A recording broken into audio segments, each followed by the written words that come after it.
helpful.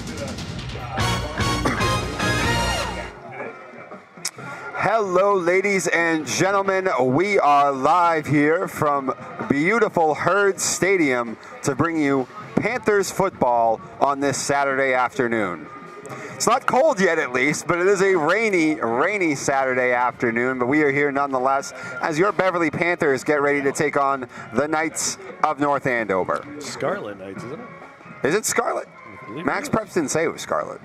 Maybe I just didn't look. Could be.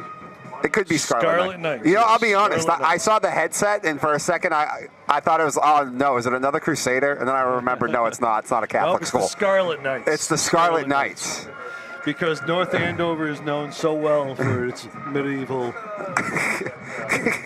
knights.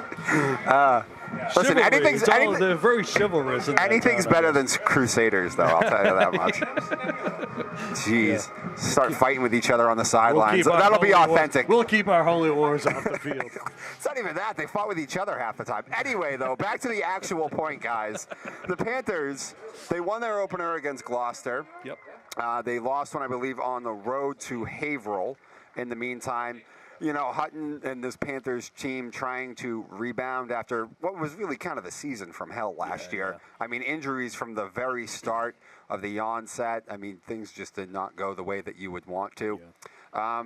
And so trying to get off on a better footing here. They won the game, the opener against Gloucester. Unfortunately, Rich, as you've been telling me and we've been talking about it, the injury bug has hit the Panthers once again. On, coming out and back at them. They lost Roman Sullivan, first game of the season, he was going to be their premier back. Mm-hmm. And we still don't know the story yet. Just got his MRI, I guess, and so we'll have a better idea later this week. Hopefully it's nothing too serious. And I know Roman's trying to get back out on the field. And even if it was serious, I'm sure he would tell Coach, just throw some tape on it, I'll be out there. But unfortunately, we saw Jaden Santos with a shoulder injury, Sean Costa, the ankle injury, the ankle that he had injured last year. So we're going a little bit deeper into the roster at the running back position. Mm-hmm. And now everyone, which unfortunately, you know, as anybody knows, is extremely important with this offense that Hutton runs. But tell us, also, at least Beverly should be very familiar with the offense that North Andover is going to be running against them today. Yeah, it's pretty much the same offense. I mean, obviously every team does a couple variations, but they both run that pistol wing T, if you will. Coach John Dvzinski worked with Coach Hutton, so you know they've had the opportunity to talk a lot about football. You know, during those meetings when you know those important things are going on, you're talking football. So you're really going to see a mirror on offense here. The key, a couple guys to look for on offense for North Andover. They had two guys, Boston Globe Division II Players of the Week, co-players of the week. That would be Ben Iglesias and Billy Vincent. Iglesias and Vincent combined for 7 touchdowns last week. So we'll get more after the national anthem. We'll talk a little bit more about that our stuff. country's national anthem, performed by the BHS Marching Panther Band under the direction of BHS Band Director Adam Costa.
I wonder if anyone took bets on the No, we're under. on the time the national anthem would be. Well, But anyway, you talk about the field, and you figure this rain might slow down the players. It looks like it might have slowed down the band a little on that. So anyway, we were talking about the North Andover pair of Ben Iglesias, Billy Vincent. Iglesias ran for 241 yards and 4 touchdowns. Vincent had 160 yards, 2 touchdowns, and 103 passing, including a 78-yard touchdown pass to Jake Jackson. So those two combined. So they ran for over 400 yards against Drake-It. So obviously Coach Hutton knows this offense. It's a running offense, knows what to expect. And I will say this, I watched a little tape of that game, and as good as Iglesias is, as quick as he is, he doesn't get those touchdowns with those massive holes that that offensive line had out there. So, and they got a couple of big guys out there. You get Keegan Gladea. He's about 6'3", 250. And a couple other players out there well over 200 pounds. So so it's a big boy offensive line for the Scarlet Knights. Before we get to kickoff here, weather, of course, is going to be a factor in this game. Rich, talk to everybody out there. What do you see as some key aspects to this game if Beverly wants to be able to pull off probably an upset a little bit here? First and foremost, ball security. Weather like this, both these teams, they do a lot of, like as you pointed out when we were talking before the game, the mesh point plays, those handoffs in there. You got to be able to get the exchange from the center to the quarterback, and then the quarterback to the running back. I think the turnover battle is going to be a big key. Whoever wins that battle, I think, is going to win this game. Also, got to get it done in the trenches. Weather like this, you just got to have your feet under you and making your blocks. And don't be surprised if you see some big pass plays. The receivers have a little bit of an advantage on the defensive backs here. They know which way they're cutting, and so they can. If one cut, you could get a guy to fall. I wouldn't be surprised. Danny Pierce has thrown the ball over 40 times this season already. And he can sling it, and he's got some receivers who can catch the ball out there. So, for the Panthers, I know Coach Hutton loves the running offense. I said to him before the game, I said, I see Danny's thrown for over 40 times.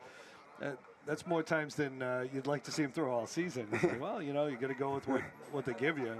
And teams are stacking the box there, trying to stop that run. We saw, I feel like, Danny come on, though, at the end of last year and throw the football a little bit more. And we know he's got the arm for it, the athleticism. And, he distributes the ball well in basketball, too. I'll tell you that right now. So no reason he can't do that the same here for the being the quarterback for the Panthers. Yeah, he's a dangerous player out there. I mean, if the throw isn't there, if the pass isn't there, the run, he's got some legs on. All right. So with that, we are moments away here from the kickoff as the Panthers getting lined up. No NFL rules, guys. This is normal kickoffs. Real kickoff, no dynamic kickoff here. And the kick is away, a low line drive, but it bounces well. Straight to him, gets through one tackle, finds a crease, and he's going to get tackled near the 40.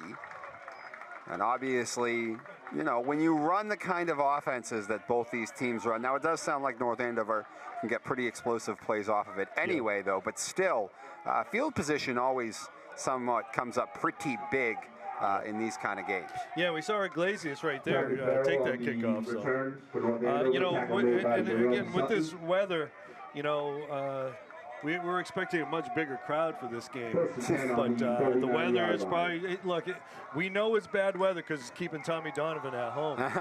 And a handoff that looked like Iglesias got the ball. Yeah, that's what you call a family game.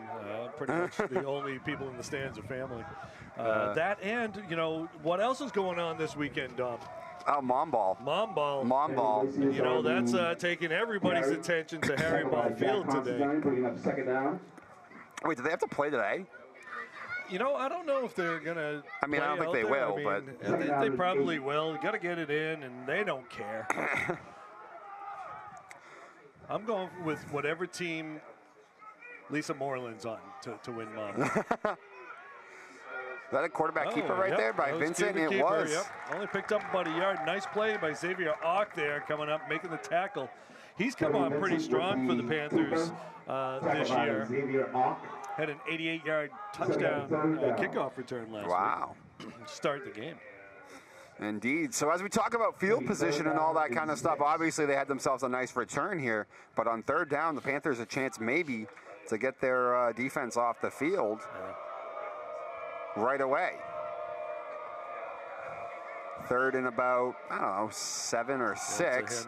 It could be a handoff to that far side, trying to find a lane, and he's got nothing as he's tackled pretty much at the line. Well, actually, no, a few yards back from it. And, you know, obviously in high school, things are a little bit different, kicking and all that kind of stuff, so you never know when somebody's going to go for it. But that kind of a negative play there on third down, you'd think here North Andover is going to have to punt this football. Yeah, and, you know, again, not to harp on the weather, but you see them trying to switch the balls out as rapidly, as much as they can, keep the ball dry. All right. So a 3 and out by the Panthers defense to start this game, and the punt is away. It is high. I don't think he's going to attempt to field it. Takes a great North Andover roll. And it'll roll past the 25, so the Panthers will start with the ball at about their own 23. Yeah, that's a smart play by Ock. You don't want to go try to get that and, not in this weather. Make a mistake. That's absolutely not. Everything.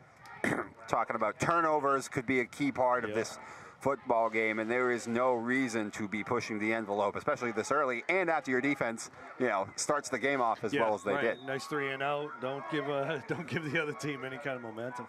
All right, so here is that Panthers offense, and it is, you know, next man up, especially when it comes to the running back position, which is always very important in a wing T. Look for middle linebacker Sean Kilcoyne in there. Good-sized kid right there. Handoff there, and really not much room. Gregory White, the ball carrier for the Panthers. It's going to bring up second down. Number 58, Matt Utley. Keep an eye on him. He's a senior. He's got some bloodlines. His dad, John Paganetti, was at one point the all-time leading scorer at the University of Massachusetts Lowell back in those days. Right? Or U Lowell. It was U Lowell at the time, right? Yeah. All-time leading basketball scorer for a long time. He held that record for quite some time. Yeah, as you told me before the game, very recently got broken. Yeah. All right, Danny Pierce on a 2nd and 9. Bad snap. Danny at least gets it down, falls on, and is just going to run straight forward. Actually, it wasn't Danny. It was the running back who grabbed it. Didn't see who the running back And so Panthers at least avoid a disaster there, but they will be faced with their own 3rd and long now. And backed up the way they are. Let's see how conservatively that was Charlie Frost with the carry. They want to play this, or if they're going to put the ball in Danny's hands here and try and throw it. Charlie Frost with the carry there. He scored his first touchdown, varsity touchdown last week, I guess. Against Haverhill. Good for him. Okay, there are those receivers that we talked about. All right, 3rd and 9, trips to our side. Trying to get him jumping. Danny, quick throw. Everyone converging on the ball right there. It's really not going to go anywhere, and both teams 3 and out to start this game. And Utley making me look good, making the tackle right there. So, yeah, it was good pursuit by the Scarlet Knights there. So the Panthers will be forced to punt. You see Ray Quietek back there. Ray Quietek on to punt for the Panthers. Looks like they might be coming after him. Yeah. Well, probably going to get good field position no matter what, so you might as well get aggressive and come after him. Gets himself that one headed towards the sideline, and I don't know exactly where it went out, but probably about the 47. Yep. Oh, okay. So very similar 42. Field position still here for the Scarlet Knights. Yeah, in the game against Gloucester, Quietek had a pass on a fake punt. It was I don't think it was a design fake punt. They just saw a guy wide open on the sidelines and nobody covering him. And, oh, wow. And the receivers, you know, there was a little tap of the head. Let him know, and they got a first down out of it. It was actually on their first drive of the game, and they wound up scoring.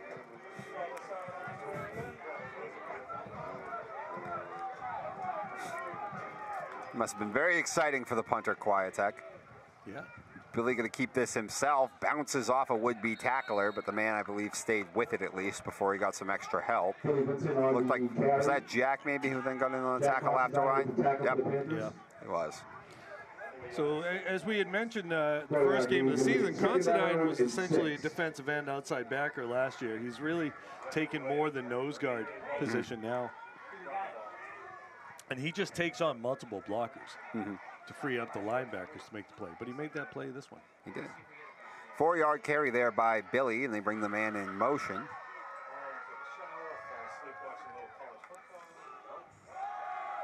Handoff, he finds some room, puts his head down, and picks up a couple of more.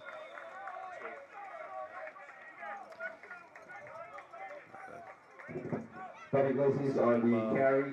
2 That was yards. Jordan Sutton with the tackle for the Panthers. Going to set up 3rd and 2. 32. We're probably looking at 4-down territory. Oh, yeah. If, In fact, actually, this would be the time you might dial something up and go to the take air. a shot deep, a little play fake. So the DBs have got to be aware of that right now because, you know, Although, 3rd and 2 midfield, you're kind of playing with house money. So although Dubzinski's probably figuring, let's just get a first down. maybe. And the keeper. Billy keeps it himself. He's got a first down and more. Gets to the edge. Gets past another tackler. He's going to turn on the Jets before he's finally pushed out of bounds. Nope, got a hold. But it looks like it's coming back. Yeah, we'll bring that back. Maybe that's why he was able to get that edge there at the end. Yeah, generally that happens, right? You see a guy break and everybody gets all upset, but then when you look at the replay, you can see the grab there, and that's what sprung him loose. So we'll move that one. Because I was a little. Listen, I knew from the start that he had the first down. I did not expect that he was going to get to that outside though and make it, you know, almost a 40-yard run. So we'll move that one back quite a bit. So instead of 3rd and 2, we have about a 3rd and 6. Yep. From the spot of the foul. Still probably still 4 down. Probably, unless you get no yardage on this Yeah, play. if you can get a couple of yards here, you know, you're looking to get all 6 yards in the next 2 plays. I expect a handoff probably to Iglesias or a Billy keeper himself. You do have a tall receiver in number 1, Jackson here. Handoff, and there's a big hole. Bouncing around, and he's finally tackled in Panther territory near the 40. But it's a first down and much more. Ock might have actually saved a touchdown. He definitely did save a touchdown. Was that Iglesias on the carry again? Yeah, yep. It's pretty much, I think, expect to see Iglesias and Vincent. Iglesias and Vincent an awful lot today.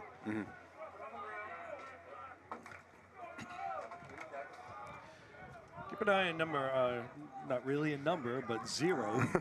Johnsy Perdomo. He's a good-sized kid, 6'3", 240-ish. Billy with a fake. Billy's got a lane. Billy is going to be dragged down. Is that the same kid again? Oh, geez. I don't know about some that. extracurricular activity. There is a flag on the field. I don't. The helmet came flying off, and I know in college if the helmet comes off, you have to come off. Yes, it is. In high school, is it going to have to come off the field? I don't know. Well, if someone ripped it off, then no. But I don't think it matters.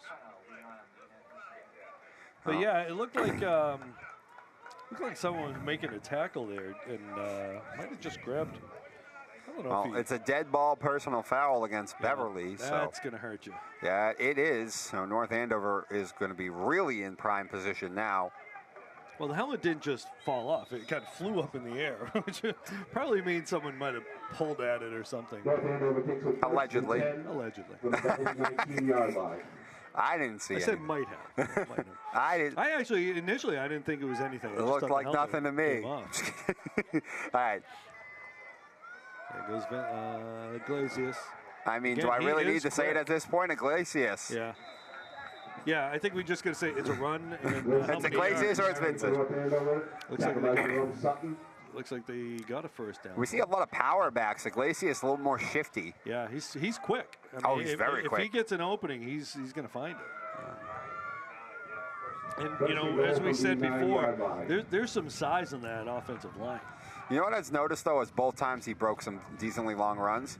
He's quick and he gets through that hole quickly, but he shows actually nice patience at the second level. Like if there's still blockers there, even though he's already, into his run, he'll bounce around and make sure that those guys can get in front of him even at the second level. So just a very good runner. Tackled by Callum McKay and Jerome Sutton. Unfortunately, with the weather, the scoreboard's not working completely functionally over there. No.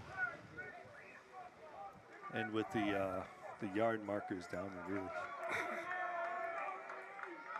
So it looks like the ball's at about the 5? Yeah, it's about there. It's second and goal.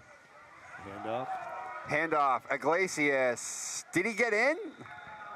I thought he was going to get in. It looked like he got stuck. He did get in. But he was able to push himself forward into the end zone, and it is a touchdown for North Andover.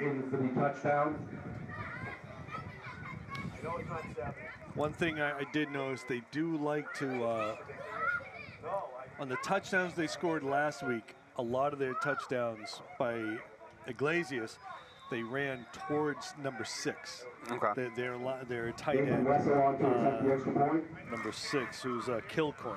Yep. And it makes sense. He's 6 foot 210. This is a big offensive line. You got that other tight end there, Perdomo, who's 6'3", 205. I'm sorry, I said 240. That is a big offensive line. The extra point is good, and the Scarlet Knights draw first blood here with 3:09 to go in the first. Yeah, they've got good size, and their guards pull really well. You can see who we got for guards here. Number 65, Nick Ottaviani. Number 50, Michael Phelps. Michael Phelps. I know. I wonder how his swim technique is on defense. At least with the kickoff, the Panthers will get a chance here to sort of reset the field position game. And they're going to need to sustain a drive because North Andover was really able to lean on them there on that second drive. Actually, Phelps is a tackler. The other guard I'm talking about is Phillips, number 75, Alex Phillips. Okay.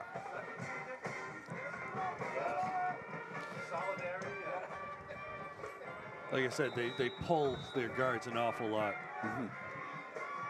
Get that offensive line moving. That line drive, and not as easy as a bounce at all. It's picked up. And unless he's got some room, it's not going to help the field position game much for the Panthers. As they will start at about their own 22. So still losing that aspect of this as well. That was a really good kick.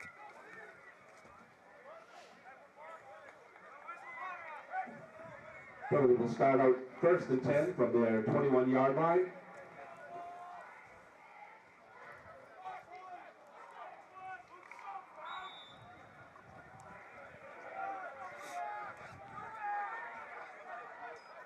Another bad snap. Danny has to jump up and sort of grab it with one hand, and he's dead meat after that. Thankfully, at least able to secure the football, but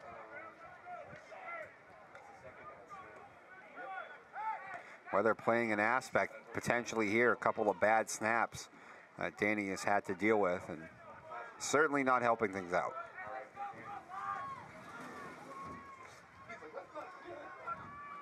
When he had to jump up for that, though, I thought he was going to get killed, actually. I know. He was able to avoid serious danger, but it was a little high. A little high again. Danny rolling. He finds himself in trouble. Another D tackle. He's not going to get away from that as he is upended, and this one is going in reverse. Luke Cetera with that tackle there. It's going to be 3rd down and 17.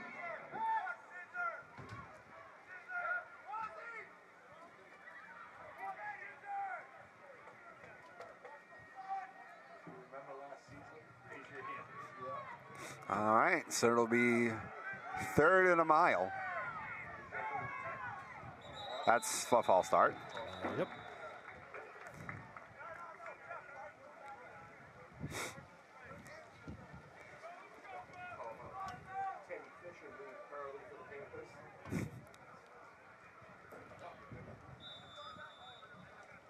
This is This is a mulligan drive.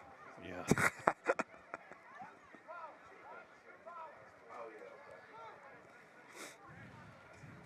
Unfortunately, going to have to put the defense probably back out there after getting leaned on in that second drive. But really not much they can do here at this point on the 3rd and long. And they're going to pick up a couple. Looks like that was Ock maybe. They're still pushing. Yeah. So, okay, we're going to another get a penalty flag. here. That might have actually helped the Panthers out right there. To carry, there was a flag down on the field. If that's on North Andover, that's a first down for Beverly, and that just kind of changes everything. That's a gift. Let's see if we're going to see offsetting.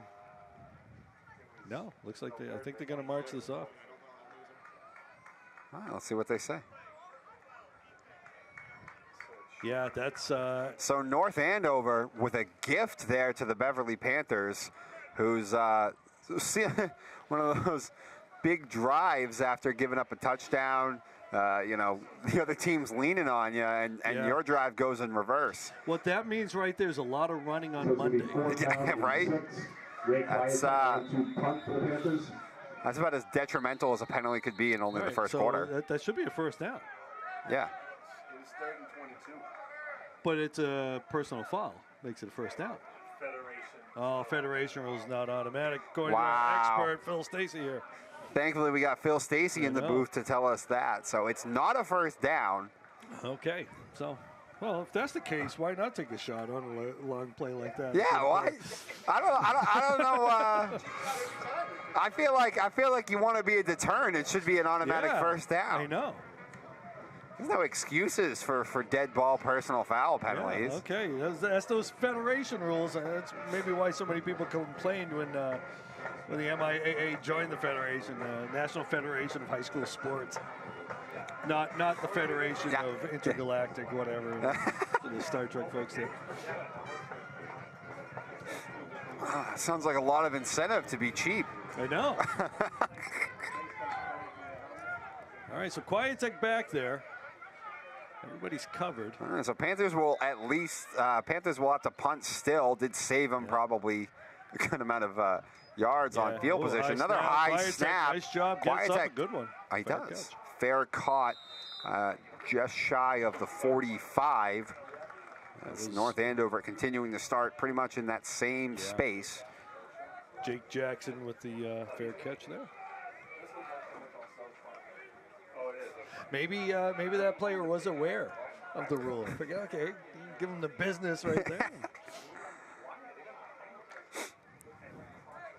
We're under a minute left to go in the first quarter here.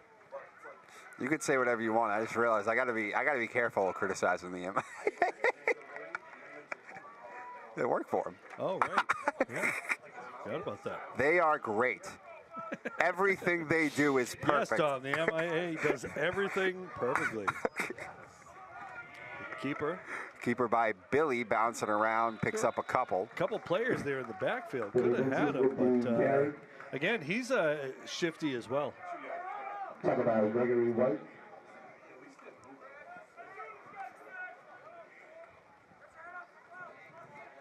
Two-yard carry is going to get second down and 8. Vincent listed as 5'11", 190. So it's not going to be easy to take down. No, he is built like a running back for sure. Hand off to Ben. Ben with that shifty running again. Nice tackle right there. And he goes to his new carrier. Tackle again by Gregory White. There's Gabe White. There's White on the tackle line. Third down and 6. I'm sorry, Greg White, not Gabe Greg, White. yeah, I was going to say, what? I always want to call him Gabe White. All right, so third and 6. Similar positioning again for North Andover, as we'll talk about here. They just pick up a couple of yards, just 2 or 3. It probably is 4-down territory. All right, so we'll flip the page here. Move over to the next quarter. So on to the second quarter here. Scarlet Knights in front, 7-0. It's an interesting umbrella right down there behind the Panthers bench. Oh, yeah. Looks like something out of Nightmare Before Christmas? Christmas? Yeah. It does. That's exactly what it looks like. I mean, we got Nightmare Before Christmas colors, so. Right, that's true. But the striping, I get you. some Tim Burton. It's definitely something out of a Tim Burton, Yeah. Beetlejuice kind of thing. Yeah. That's not a bad idea for a Halloween costume. Beetlejuice? No, not well. Actually, that would be great too. But everyone does that. Right, that's true. I mean, when we just kind of like putting one together last minute. Yeah. Just do like a Panther themed, but like Night Beer before Christmas sort of outfit. That could work. There you go. Now you're all set. Now you know how to dress for Halloween. Exactly. I mean, I probably won't do anything for Halloween. I don't really do anything for Halloween anymore. But you ever go to that Hawthorne Hotel party though? No, It's so expensive. Can't say that I have. You should go once. Yeah. That's all you need because it is expensive. But it's a lot of fun. It's a one-time thing. That's what I mean. It's a one-time thing. Oh, and he's back. He's back. Come on. He got back. They didn't snap the ball. Nobody really moved. I know, right?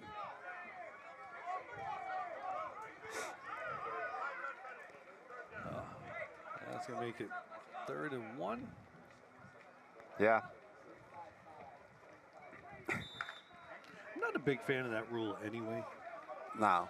Guy takes a step, and then if you're an offensive lineman, you just got to move a little. I understand the meaning behind it, but running a little option. Yeah, a little option pitches, and he's got plenty of room. And I actually kind of thought he was going to get more than he ended up getting. Greg White with another tackle. Tackle by Gregory White. I will say this though. If they want to run that more, please do. And let's expose the football. Yeah, exactly. The more exchange of the ball, the better, right? If you're on defense. At least on a day like this, yeah. Yeah.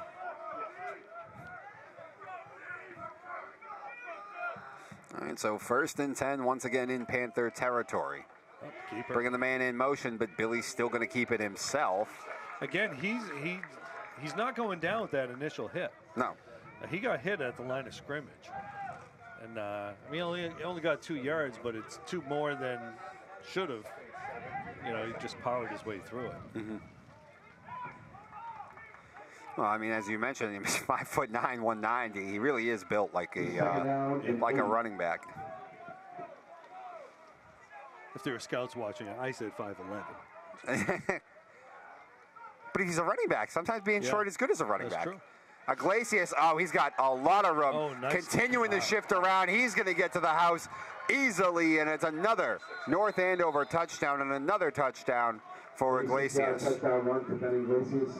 And again, he had a nice hole to start, but then he had a couple of cuts there, and then he just turned on the Jets. Well, that second level, just shiftiness, is so good. Yeah.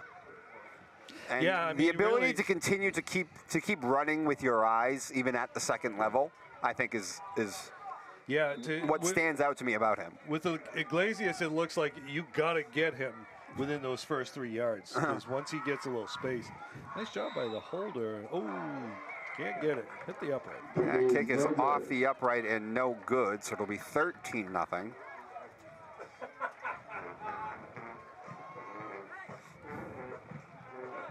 We constantly talk about the players on the field. Don't forget you got a band over there playing in this torrential rain. You got to keep those woodwinds dry. You don't want them getting all moldy or whatever. I can't most of the Beverly fans are actually on our side of the field, on the hillside, so you can't really see them. But in case you were wondering, the fan squad today, Beverly gear, Herd Stadium gear, that's the theme. Black and orange. Black and orange. Black and orange.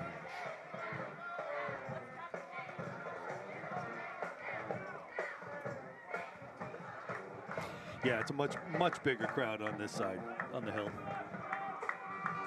Oh yeah, it is actually. Which is interesting, again, because, as we said, it's Mom Ball weekend, Tom. Yeah.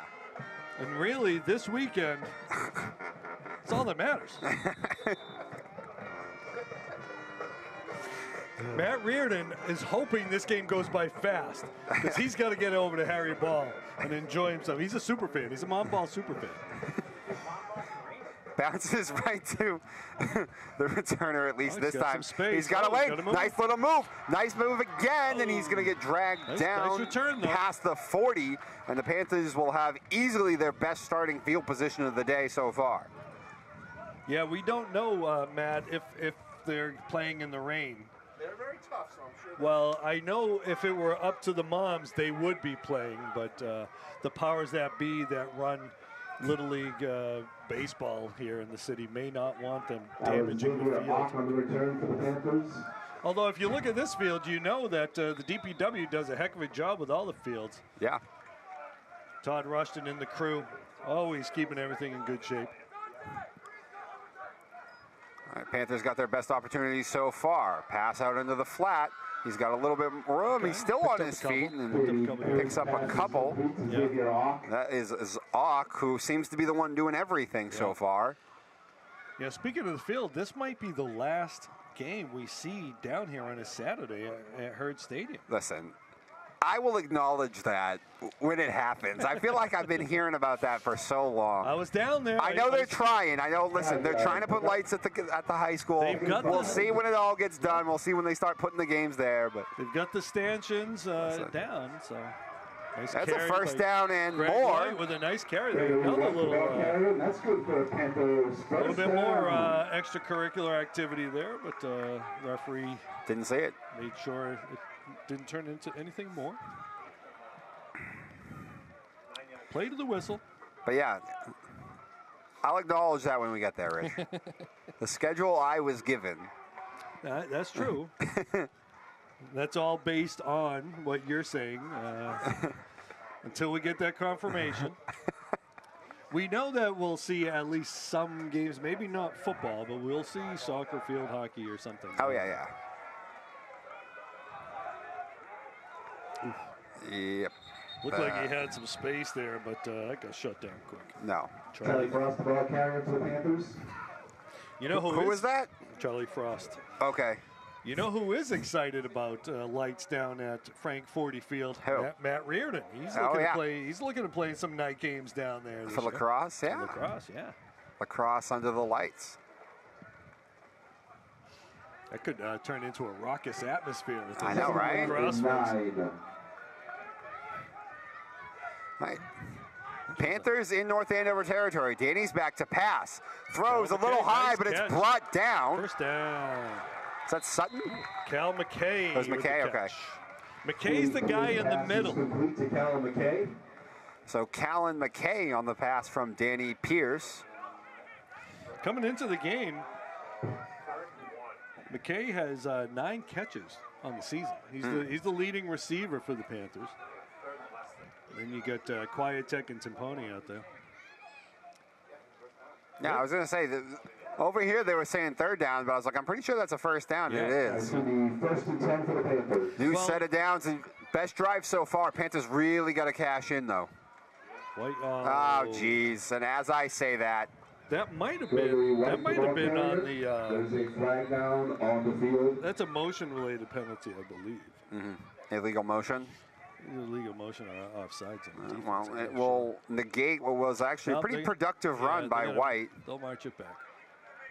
Illegal formation. Oh, okay. All right. Legal formation, they said. They'll move that back. Unfortunately, they had been moving the ball. Now I know. Again, a little shot in the foot there. And we always talk about the importance of staying on schedule on the first downs, too, when you run this kind of offense. You never want to be in these long situations. You don't want to be in any offense, but if you run that spread passing attack, it's a little easier. But when you run this more deliberate style of offense. Yeah, the chunk plays, right? Danny going to throw now on first down. A screen. Somebody missed their block, though. And Kilcoyne sniffed that one out. They're actually going to lose some yards on that. Oh, they did. His pass is complete to Liam Timpone. It was Timpone who got it, but he had absolutely no chance. Yeah, we're seeing good pursuit by this North Andover defense. The linebackers are flying to everything. Number 5 and number 6. Satera and Timponi. Might be time for some misdirection razzle dazzle. Some razzle dazzle, because right now you're getting them flying to the football in one way, and you need to. I think maybe you want to get them to do something else. Get Danny out of the pocket, give him a chance to be a a multiple threat.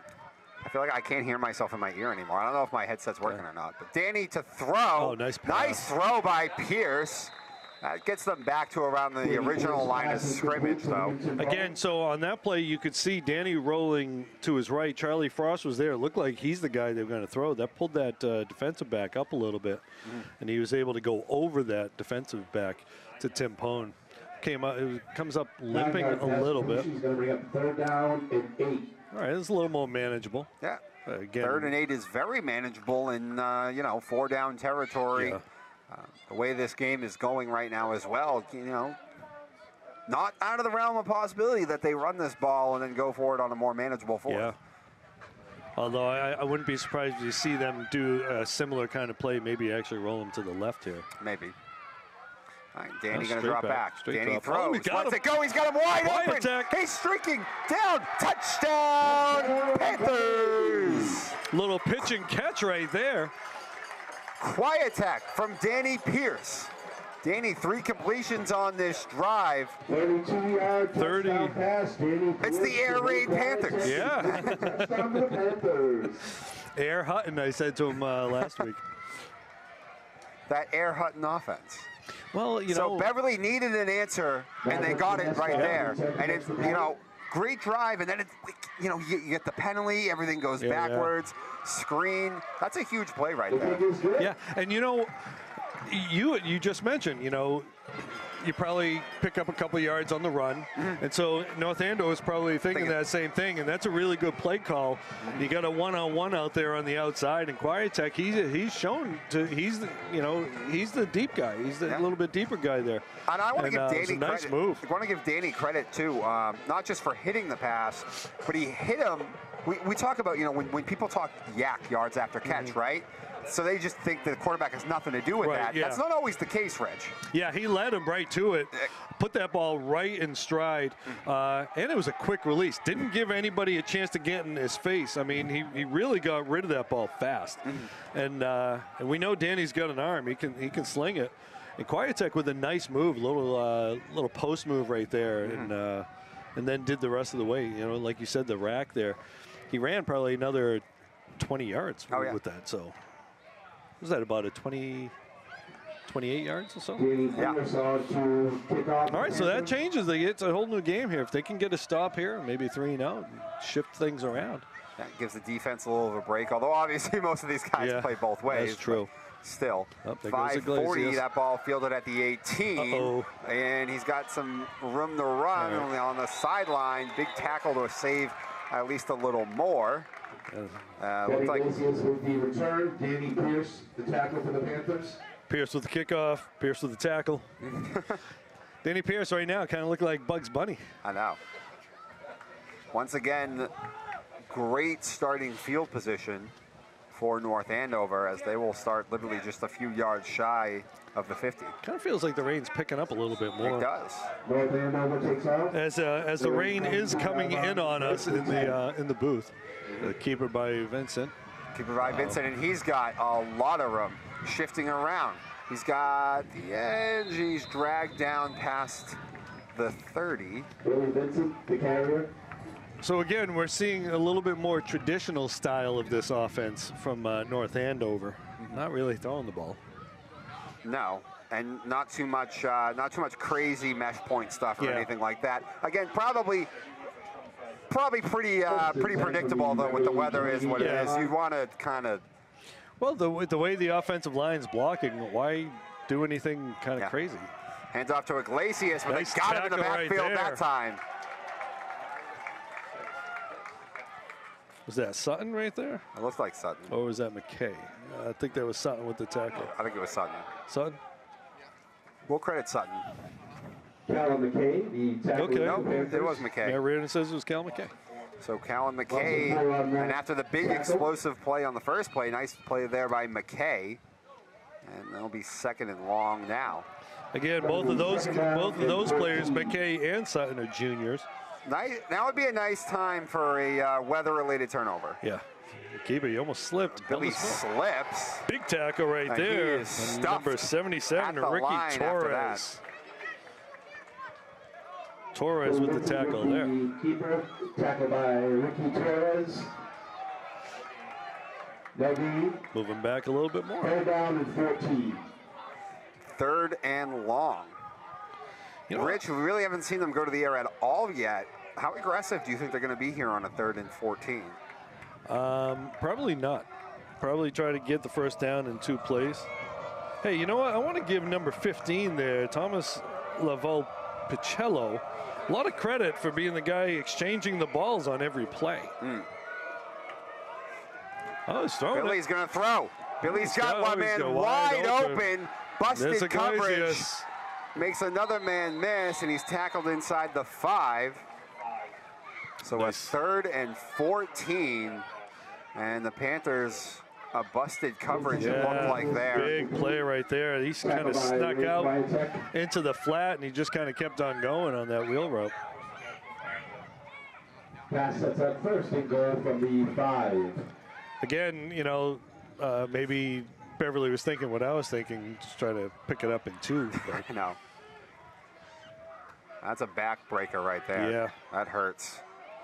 Billy going to keep That's this it, himself. and he's Billy's got gonna- the edge. we're There's a gonna get a flag at hold. least, so maybe they're going to get a Yeah. hold. The carry, but there is a flag down in the back. Maybe that could be the saving grace here for the Panther defense on this drive. yeah, that's a hold. Legal block in the back, it looks like. We got We've got someone a player hurt, too. down over there. That's, again, not anything that Beverly needs. That looks like Xavier Ock over there. That's the last thing the Panthers need. Now, he took the helmet off. I don't know if that's because it's a head thing or if it's a lower body thing. But. So that He's not holding. penalty. He's not holding Yeah, anything in I his know. lower half, though. And Okay, he's I'm hoping that no, it maybe. looks like it's a leg. Okay. He's limping. He's going to limp it off. All right, so he'll limp that off. He's putting Maybe. most of, I mean, he's showing a lot of pain, but he is putting Weight on it the weight on it. So for now, at least. we got a little timeout here. And at least here now, the Panthers have a chance to regroup. Although Did they march that penalty? I think they did. It's taken them a long time to get off the field, though. I think it's. I know, yeah. I'm hoping it's not. Trying to hope it's not serious, but. All right, so they marched that off. Oh, it looked like a. All right, the time between Block in at the least back. is going to give the Beverly defense a chance to maybe reset Catch a after that breather. getting gashed on the 3rd and long. Yeah. And obviously backing North Andover up after the hold. Keeper by Billy on a Vincent. Ooh. keeper himself again. He's not going anywhere, him. though. I'll tell you what, number 75, I don't know who he blocked. Vincent with the carry. Alex Phillips, but he pancaked someone right there. Get that boy some syrup. Tackled by Jerome Sutton. Because he absolutely pancaked somebody on that play. Of course, the tackle came right behind him. So, Yes. so that might have opened up for someone on Beverly to make the tackle. So someone absorbed an Second awful and big goal block from the 13. to help his teammates make a play. He took one for the team. Yeah. 2nd and goal, but long.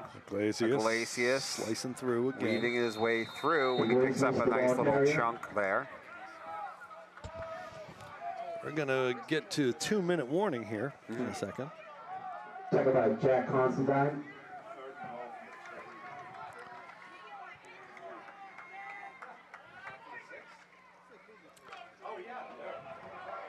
Gonna be 3rd and goal from the 6. All right. Big play here. 3rd and goal from the 6. And Minute out to 45. Iglesias. Iglesias. And He's in. Touchdown. Again, there's a nice hole right there for Iglesias. Kind of slid right through it.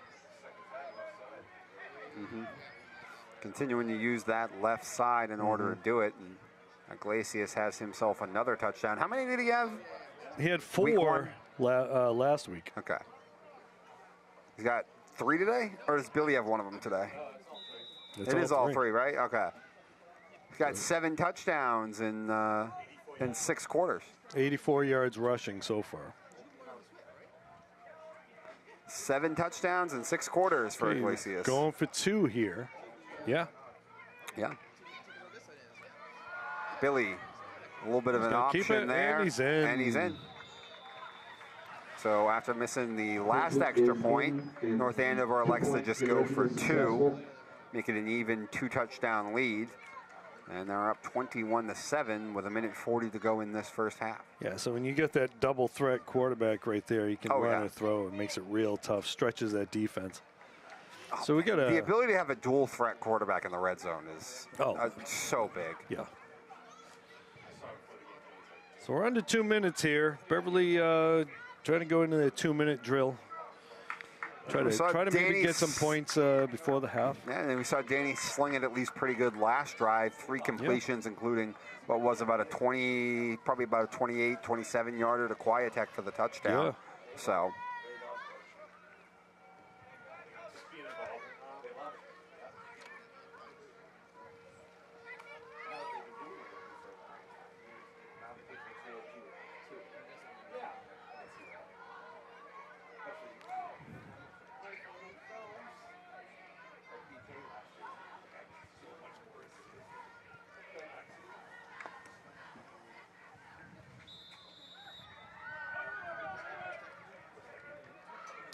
Had a brain fart for a second there. I was like, where'd the band go? And I realized, wait a minute, they're on the other side. They're getting ready to go back out there for he called a fair halftime. catch. Oh, okay. Called fair catch on that. Sort of like a half fair catch. You know, it's one of those things where that guy right there, they're saying, if the ball comes to you, you should probably call a fair catch. And he was like, okay, oh, wait, I got room. So yeah. I like the effort, though. Was that Seamus Lorden, I believe that was, number 9? Mm-hmm. And then we'll start with the ball at the 29, it looks like. Minute 38.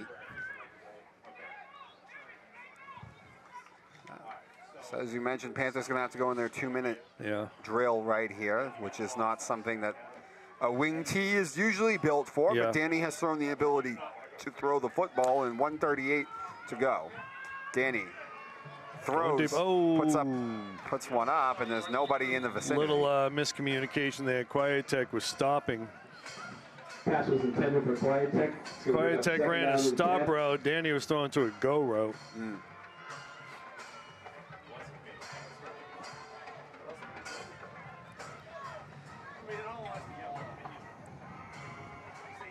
May even consider it a QB draw or something right here. Kind of open things up a little. Yeah. The other thing is, if you're not careful, you have 3 just incompletions. You'll get them the ball back with a chance to do something. So that's what coach right there, you know, try to get some yards. Let's see what happens. Again, like you said, someone calling a timeout. Probably North Andover. Yeah. I mean, why not? If you stuff them right here, you got a chance to get the ball back with at least some time to do something. And if you know, Iglesias wasn't back there on the first punt, on the couple punts we saw, but you might put him back there with not a lot of time to return a punt because he's pretty dynamic out there. Now, with the weather being what it is, I'm not shocked he calls the timeout because he wants to be aggressive. I don't know if I completely agree with it, though. Well, again, Beverly gets a first down here. Now they're able to kind of do a little something. Yeah, I meant more just from the standpoint of I think I'd be pretty content. Just go in with a 2-touchdown lead. Yeah. I mean, it'd be pretty devastating. It's you got a turnover and you've done nothing but win the field position battle all day. Like, well, maybe he's figuring, you know, foot on the gas. No, I get it. Someone on a post might be there. Danny to throw. That's not going to go anywhere. Quietech is dead. Okay, so. First pass is complete to Quietech. I think, with the exception of that touchdown, Quietech's catches have all been for a loss, I think. I think so, yeah. Timeout, North Andover. Actually, no, I think it was Tim Pone who had that one earlier. But it's going to be 4th down and 10. All right, so 4th and 10 and 1:14 to go. North Andover getting the ball back, and you're assuming that he's looking to be pretty aggressive because he called both timeouts. So, well, the other thing is, North Andover held Drake to 61 total yards last week. So I think he realizes his defense can hold things, and so he can take that chance if they do turn the ball over. I think Coach Dubzinski's pretty confident that his defense will be able to do the job.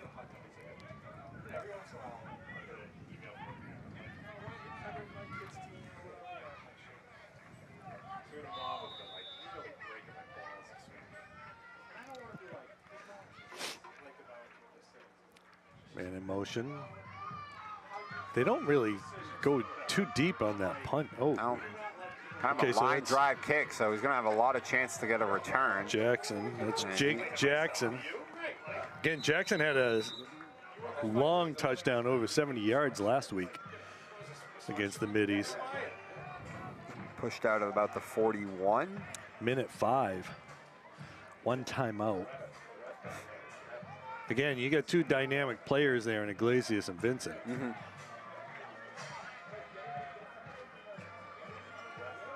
But as I said, I just said Jackson had that long touchdown reception, so also get danger there.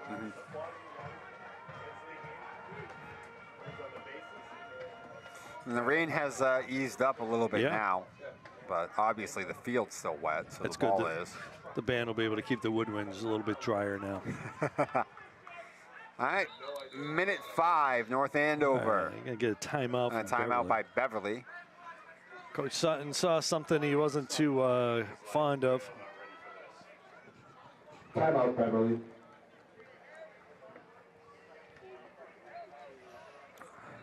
A touchdown here could be devastating, though. Oh, yeah, for sure. Beverly 42-yard line, just over a minute. And again, that's probably the incentive for being aggressive about it. I'm sure he feels if he scores a touchdown right here, it's almost kind of game over. Yeah. At least feels it. Beverly will be starting the half with the ball. That's true. So a stop here, and then you can get the ball come down. Rain stops a little bit, and you score. It becomes a whole different ball game if that can happen. A touchdown here really flips that script a little bit. Yeah.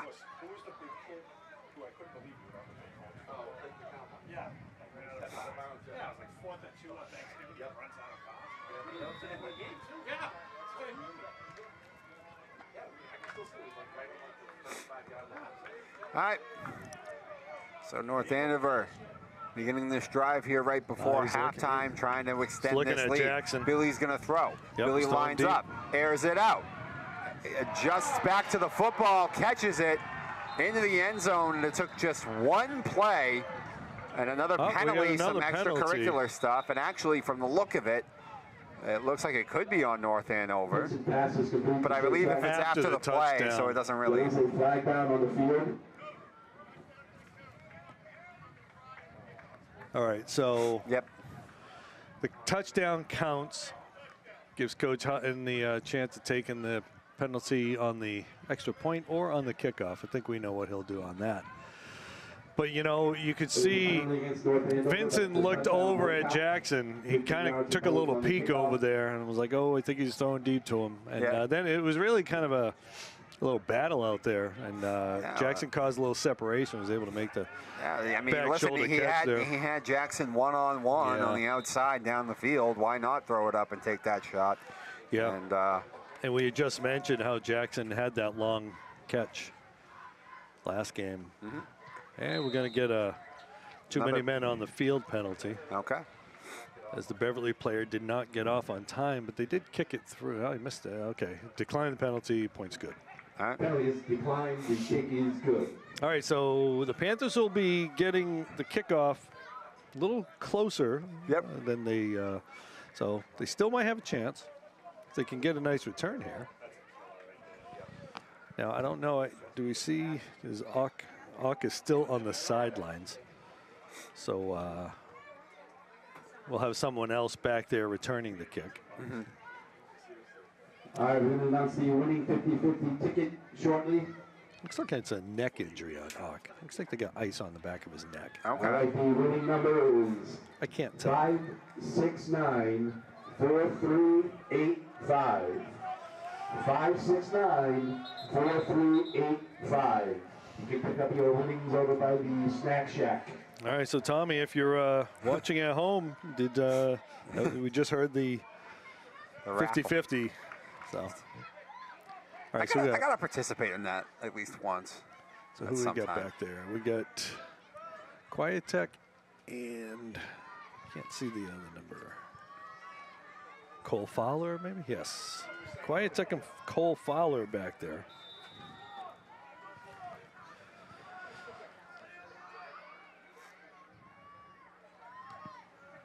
Okay, Fowler's going to get a return here. Yes, They're going to have good field position anyway. I know. Ooh, he got stuck. He did. He got popped right there near midfield. About the 47, but they get good field position. Yeah, 50 seconds. That was Cole Fowler. 2 timeouts, I think. Yeah, 2 timeouts. All right, 50 seconds, 47 at the 47. This drive's going to start at, and 2 timeouts still on the for Hutton. 47-yard line, 50 seconds remaining. Down 3 scores. So simply, this is very urgent, even though it's right before half with under a minute. Cal McKay got one-on-one right there, but they're going to run it. But they're going to run it, and that's not going anywhere.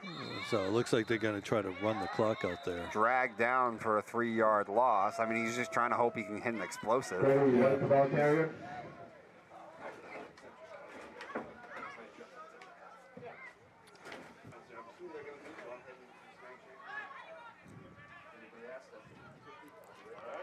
All right, so, I mean, after that, I'm pretty sure he's just going to let it run. Yeah. And that is going to do it. Like, I mean, they might have to snap it once, but maybe they don't.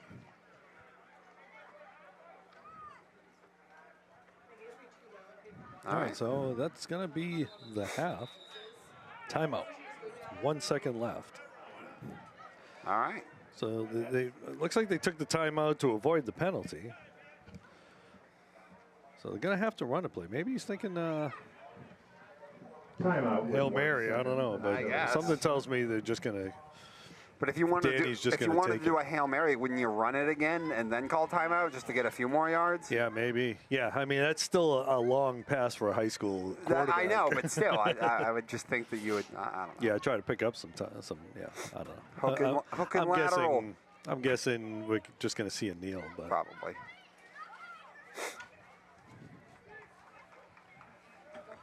again, they're getting the ball to start the half, so you don't want to do anything kind of crazy here. That's true. I keep forgetting they're getting the ball at least to start the half.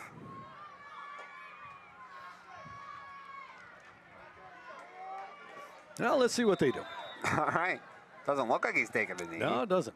He's just going to run it. Oh, he's throwing it. Yeah, he is. Chucks Oh, one up. He's got his step and All right, that so actually they ended up looking pretty good. They were trying to. It looked like they were trying to just Steal one. lure them in and try to hit one deep. Well, another flag on the play. A lot of extracurricular activity really going has on been here. There's a lot of jibber jabber, as they like to say.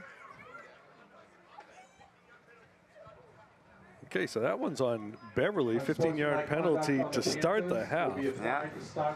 All right, so that'll do it for the first half. And, you know, Panthers defense forced North Andover on a 3-and-out to start the game. And then after that, I believe North Andover scored touchdowns on the rest of their possessions.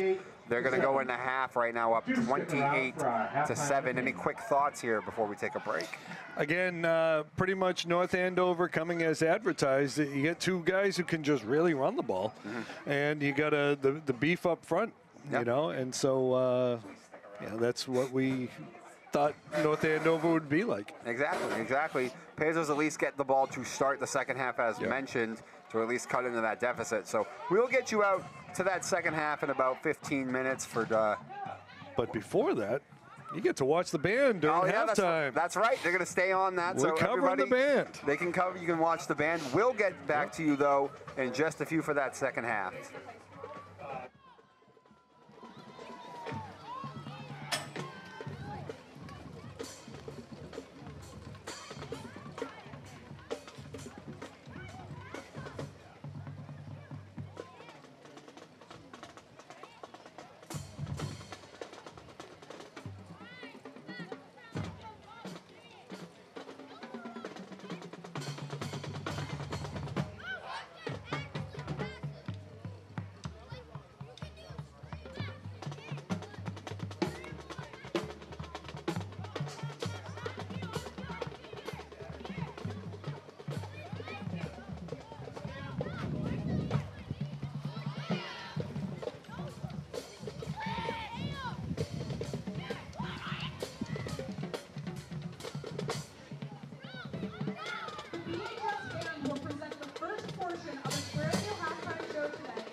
Drug major is Oliver Sweatman and Audrey Howard. The color guard captain is Ellen Chexler. Directing the color guard is BHS class of 2018 Hannah McCoy. The drumline instructor is drummer and BHS parent Brian McDougall. Serving as the band's drill instructor this year is lead music teacher Adam Sophia. Here's other marching band staff includes BHS music alums Eli Eckelhart, Brett Navaselli, Ben Schuster, and Samuel Johnson. And in his 13th year as the Beverly High School band director is Adam Costa. Many thanks go out to the BHS music parents, the Beverly Music and Performing Arts Association for all their continued support with our transportation and equipment needs, as well as running the concession stand for today's game. Please pay them a visit and treat yourself to a snack. The BHS Music Department relies on the hard work and support of these parent volunteers to put on shows like the one you are about to enjoy.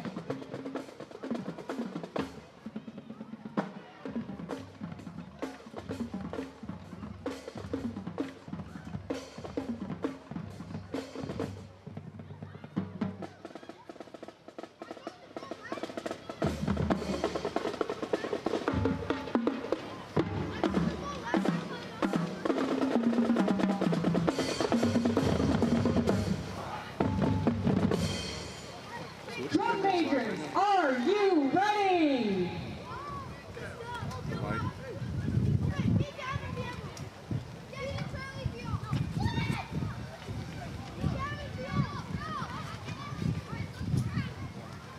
And now, everybody, the BHS Band presents Glitter and Groove, an awesome agglomeration of nifty glam rock nuggets.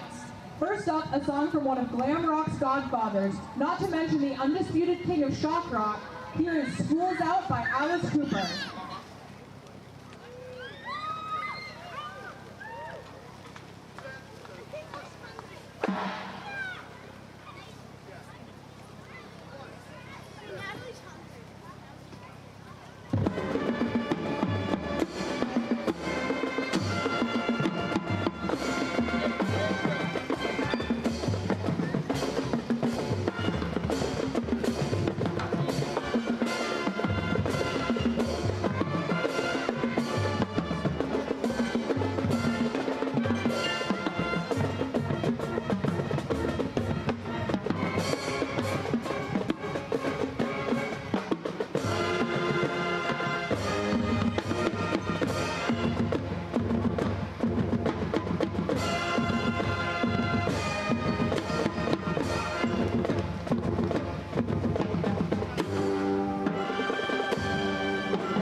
Up next, the band would like to perform a number from one of rock music's most revered chameleons.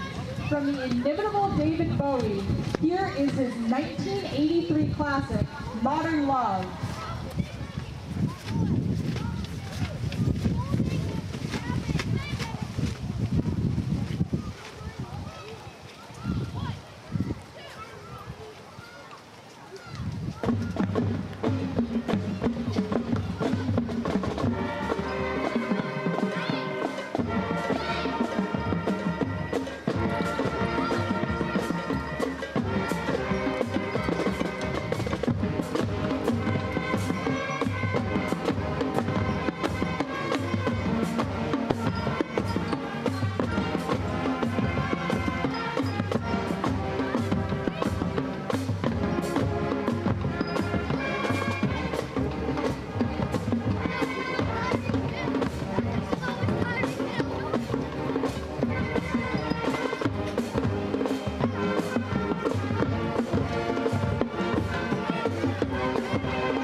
To close things out today, the band is going to rip through one of the most famous glam collaborations of all time.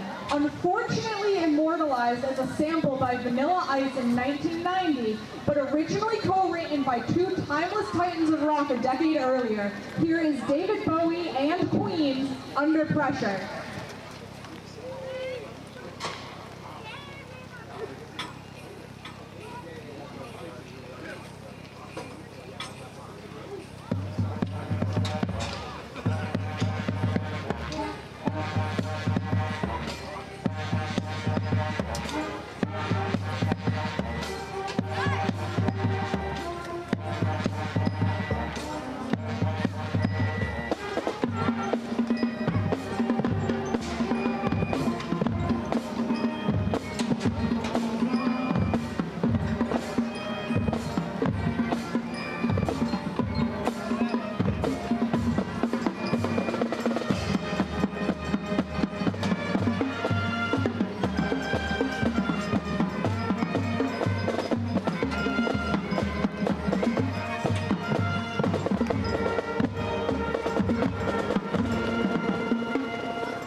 This concludes today's performance. The band looks forward to playing for you again on October 19th when we'll perform our Glitter and Groove show in its entirety. Thank you for all your support of music education in Beverly's public schools, and enjoy the second half.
Hello, ladies and gentlemen, and welcome back as we are just about ready to get you out to the second half of action here for Panther football. Right now, 28-7, North Andover with the lead. Beverly will get the ball at least to start the half to try to cut into that deficit. Some saving grace there. On on a wet, soggy day from Herd Stadium, and the Panthers defense got off on the right foot to start the game with a 3-and-out, but after that it was all Scarlet Knights as they scored touchdowns on the rest of their possessions. 3 by the running back Iglesias, and they were able to steal one before the half, a little bit on a long pass to Jackson for that 4th TD. So Rich Francis along with me, obviously doing the game, and some adjustments the Panthers are going to have to make if they want to get back into this ball game. Yeah, they were in a couple of 3rd and long situations, and those kind of turn things around if you can get the stop. Unfortunately, they weren't able to do it on most of them, and so it's been kind of a long ride here in this terrible weather. But hey, you know what? Hopefully everybody watched that halftime show. The band did a heck of a job out there. But hopefully they inspired the Panthers to come out firing on all cylinders now. Indeed. We talked about with the weather that ball security could be an issue, but no turnovers in that first half. Yeah. So far has not been a big factor. Beverly hoping that at least changes here in the second half in their favor if they can get a fumble or two out of this Scarlet Knights team.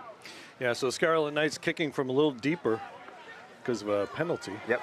That one caught at around the 30. Quietek. By Quietek. Okay. With a very nice return as he's going to be in North Andover territory. And that is exactly the kind of start that the Panthers needed if they're going to get back in this one. Yeah, Panthers, if they can get a quick strike here and get a hold on defense and change the whole game. Indeed. Panthers, their touchdown coming on a passing touchdown, about a 27-yard throw from Danny Pierce to Quietek, who took it that way into the end zone. Panthers haven't been able to run the ball much, though. They got 8 yards on 8 carries. Well, as we talked about going into this game, they're down pretty much all their regular running backs. Not just Roman, but the rest of the trio. And again, there's that really good pursuit. Is Sean Kilcoyne, who we mentioned at the beginning of the game, as a guy to keep an eye on. He is wrecking havoc in this game, and right now the Panthers are just not able to run the football. Yeah, they got a lot of size up front. Going to be second down and 15. With, get there, 75. who we had mentioned previously on the offensive side of things. You got Phillips, number 75, number 55 over there. Both teams running the similar offense, by the way, but both have been, reluctant to do a lot of crazy mesh stuff. Panthers might have to change that soon. Nice high throw, there. but a nice catch. Brought down, bounces off a would-be tackler along the sideline, and it's a first down for the Panthers. So running the football. Cal McKay again. Running the football might not be working, but the passing game is working pretty well for Beverly. Yeah, McKay with the one-handed grab right there, reeling it in. Again, I mentioned earlier, he's the guy across the middle, but that one he was over out and into the flat and making a play right there. Nice catch. Danny had to get that ball over the defender, and Cal was able to reel it in. Like I said, it might be time for Air Hutton today. Yeah, I think so. All right, so a first down for the Panthers. Back to the ground game, and this time he's got some room. This time he's got a lot of room. Okay.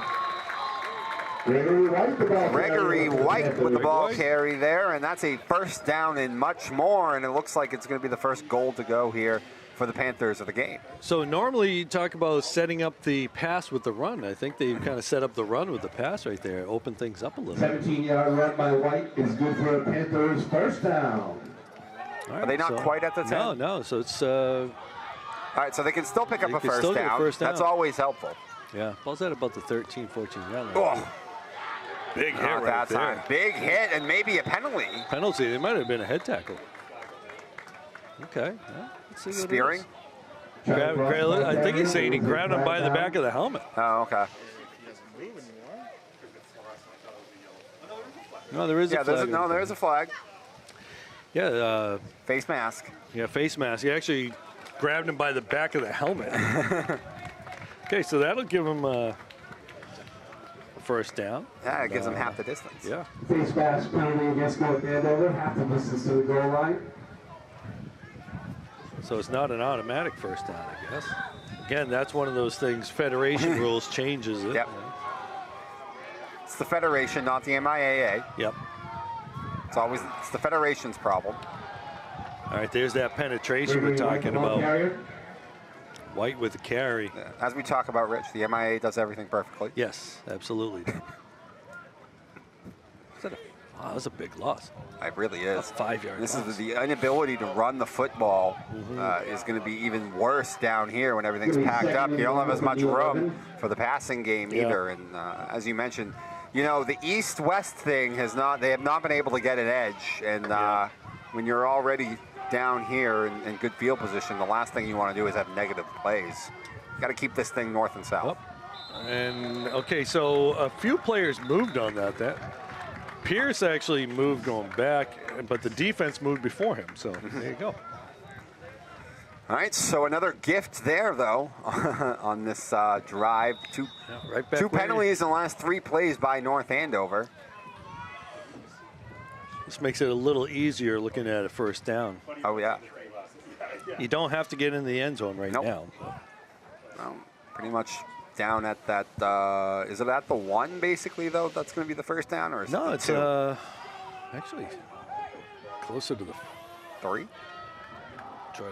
Yeah, about the 3. Yeah. Second goal from the 6.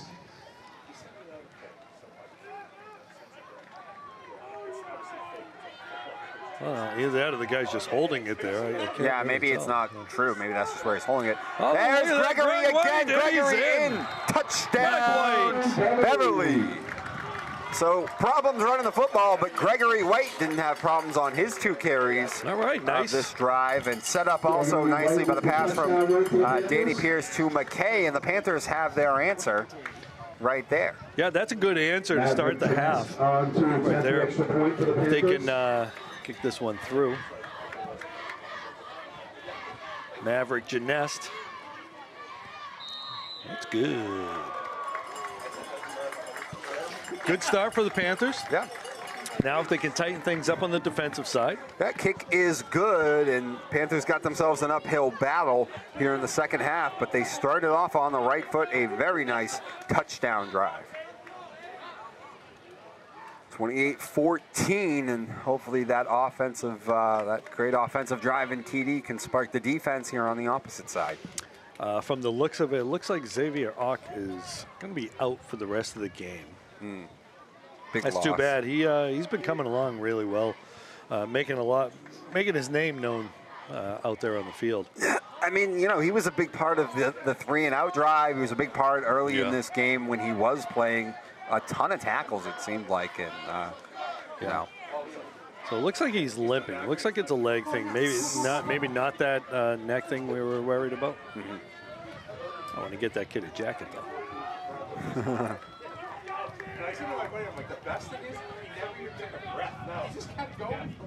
have to admit, the football jackets are really nice.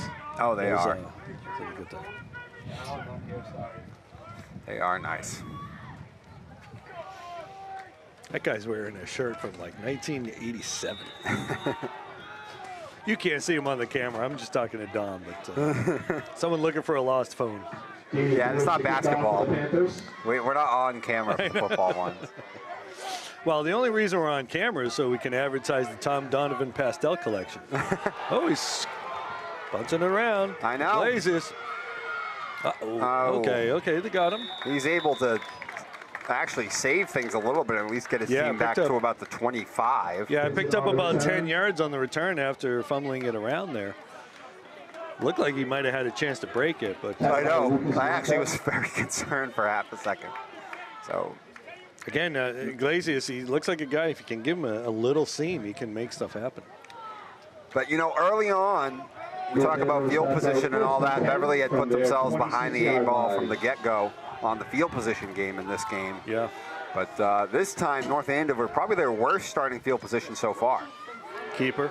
Yeah, Billy keeps it himself, and he's stuffed. Lost a yard.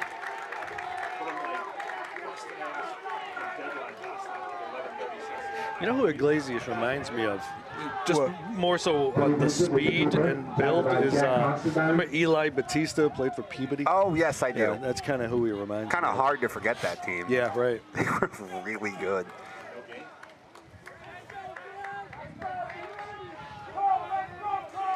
Actually, I wonder, do you know where that kid ended up? Not Eli, but the quarterback. Do you know where he ended up going to college?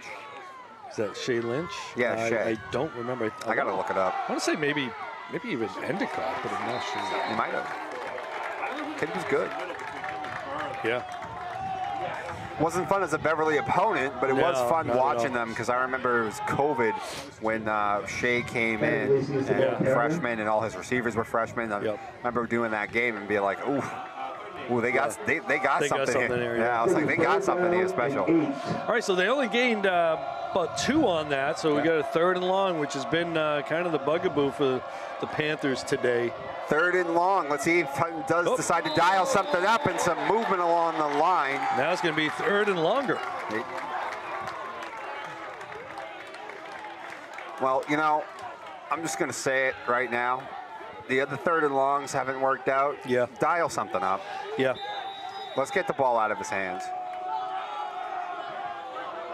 Penalty makes it 4th down and 13. Maybe even consider moving Considine to the outside and let him just I would love rush that. him, but he's doing such an effective job of taking up blocks. He draws a lot of the attention of the offensive line.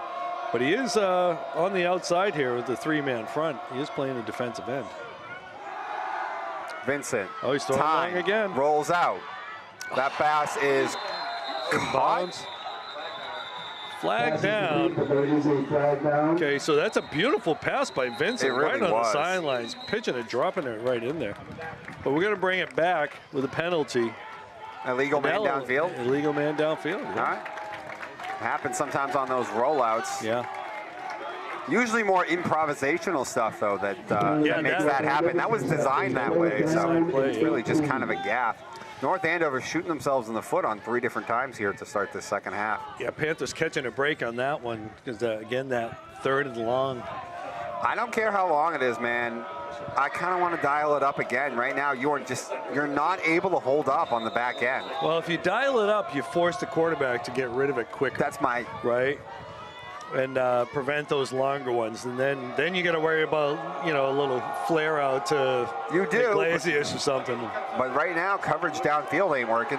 So they'll play coverage again. He's throwing deep again. Vincent's going to throw it up, and it's open. My, Wow. Wow, you put a linebacker on a guy like that, number 8. Who's that? That's a long pass right there. Adam Bernat gets himself a foot, gets himself a step or two on the defender. And Iglesias is just, I mean, he hasn't thrown the ball a lot, but he's dropping it right into those spots. I know. But again, that was just, you take the snap and just heave it downfield and get your guy there. Again, the 3rd and long really kind of killing. That's what I'm saying, though. I mean, they're not holding up on the back end. I want them to just dial it up. They elected to play coverage, and it's not working. Now, Vincent going to keep bounce to the outside. Billy's going to keep it. He is stuck. Wiatek with a big hit right there. It really is. It's so funny that they've, you know, I know they've ran the ball for a good amount of rushing yards and all that kind of stuff. But you know, the defense hasn't done that bad, but every time they get them in these 3rd and longs, they've just not been able to get them off the field. And that really wasn't a play fake. That was just a straight drop. I know. I just think that, you know, Iglesias takes so much of your attention that, you know, the safeties are kind of thinking, are they going to drop it off there? And kind of leaving the guys playing man-to-man all by themselves.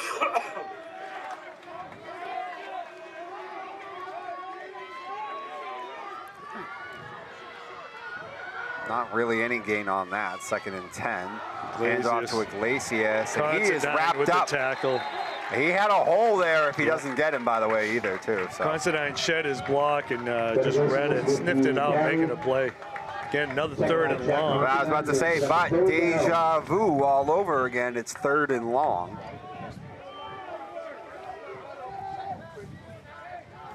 Panthers have got to get them off the field. They want to come back in this game. Under the 4:20 mark now here in the 3rd quarter. It's still down 2 scores. As we mentioned, Rich, this 3rd and long has been the bugaboo. Vincent to throw. Vincent's got a man. Okay, and that one through his hands, though, incomplete. Coverage there by number 21, Cole Fowler. Fowler that time on the coverage. 4th down. Setting up 4th down. They'll probably go for it here, you think? Yeah, they're kind of in no man's land, so. Again, you know, field position situation. You could punt it, but you also risk punting it into the end zone. Well, and if that you doesn't punt really it, get you much. Then listen, they can just throw one up, and it's been working all day. So throw why one up, not? take a chance, maybe get an interference. I just really want them to. I really want to see them get the ball out of his hands early, but only bringing 3. Billy's got all day. Now he's going to scramble around, and Billy's going to have a 1st down and more. Yep, got the 1st down. No flags. Again, there's that double threat that we're talking about. Pass wasn't there. The Panthers had that one covered pretty well, so he just ran upfield. Again, in a situation like that, you can get past that first level. You got a lot of room because everybody's going deep. A lot of space out there. I know. And, you know, I think that's Vincent reading, you know. Oh, it's a great job by Vincent. You know, just to read. He did a great job of, you know, I mean, he had plenty of time, but he did a good job bouncing around, didn't even roll out, did nothing to make the coverage on the back end at least turn their, turn their front back to him. And, you know, he really lulled it to sleep, waited, and then. Yeah, I mean, I think what he did on that play was take a look. Does the guy have the step? I throw it. Doesn't have a step now. I can just, like you said, lull them and then run with it. So we got a 2nd and 2 here. Iglesias with an 8-yard gain on that play. But yeah, I have to get a timeout. Again on the lulling, right? But if he's gradually rolling out, that usually at least sparks someone to get their eyes back on him and play the spy. He did it all from just within that pocket, so no one pays attention. Right. And he wasn't out of the pocket. He was just back there.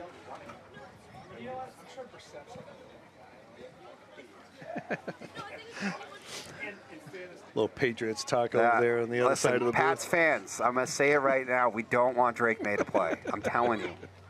all these rookies are overwhelmed. There's no reason to have Drake out here with our porous O-line and no wide receivers. Jacoby Brissett is a terrible watch, but Bailey Zappi is more exciting than Brissett. I mean, listen, if you want to throw in Bailey Zappi instead of Brissett, that's fine. I can live with that. I just don't want Drake May. Zappi on like the Chiefs practice squad? Is that what he is? I think Yeah, wait, we don't have him anymore because we have Joe Milton. We have Joe Milton out of Tennessee. Bazooka Joe. Bazooka Joe, who can't do much else. Oh, that's a straight run. Yeah, Billy's going to have a Vincent, touchdown. Billy's going to have a and touchdown. he's going to get in. Yeah. Billy Vincent is in for the touchdown. Speaking of Tennessee, big game today. Tennessee, Oklahoma. Okay, who you like in that one? I like Tennessee. Okay. I like Tennessee. But to me, this is the most important college game of the year so far. Really? I never bought the Texas-Michigan game was going to be close. No. So Tennessee's like, they look the part. They haven't played anyone yet. But, if they handle business in Norman against Oklahoma, you got to say that they actually might be right up there right now with Georgia, Ohio State, Texas. Kick is no good. Missed the extra point right there. He did. I saw that. I don't know. I don't know if anybody's really in that league of Georgia, Texas. Listen, the D line looks the part. They got a very good quarterback. He is young, very good quarterback, explosive. It's that Josh Heupel, Mike Leach offensive disciple, which everyone always thought, Leach always at Texas Tech, Mississippi State. What if you ever gave him the athletes? Yeah, right. So it's that offense with some pro athletes. Okay. I haven't had a chance to really watch him, so I know I'll that's take why your word. I'm telling you. I know you're the SEC guy, so I am the SEC. I take your word for it. LSU. Very interested in this test. This tells me everything I need to know. All right, so Panthers, great drive on the offensive side for them to open things up, and it looked like they might be in business with a stop, but unfortunately unable to stop them on a 3rd and long.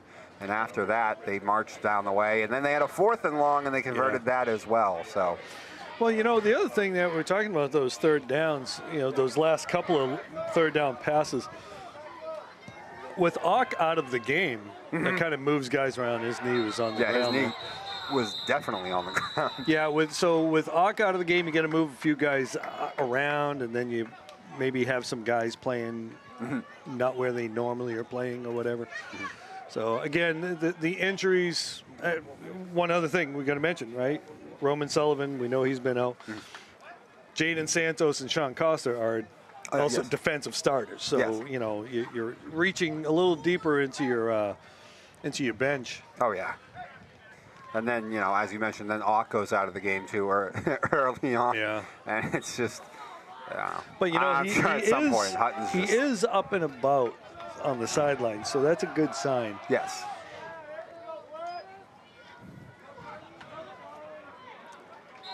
All right, that's Frost, Charlie Frost there with the run. Charlie Frost, the ball carrier. Again, Frost has been, kind of moved into that running back position as, some of those starters have gone down. He's kind of filled in. He's doing a pretty good job out there.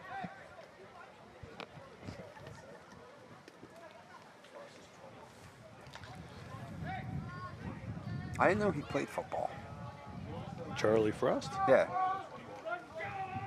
Am I thinking of somebody I'd else? be thinking of someone else. Carry makes it 2nd down, 7.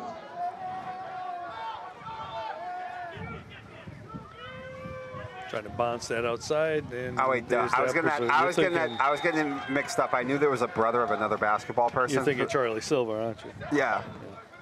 No. I was thinking. Okay. No. I was thinking that Landon's brother. So I was like, I knew there was an ex. I knew there was an ex-Beverly player who had a brother still now who's young and on the team. Okay. But it's not Frost. It's Landon. Right, okay. All right. It's going to be 3rd down and 9. Who I think is going to be a very essential role this year I agree. in that team. Nope, we got a flag on someone. All right then. Did someone say something? Oh, it kind of looks like it. Someone might have used the magic words. Yeah, maybe. Flag down on the field. Maybe so. Or maybe it's a mouth guard. I don't know. I think it's a mouth guard issue. Oh, okay. You get a flag for that? Uh-huh. Oh.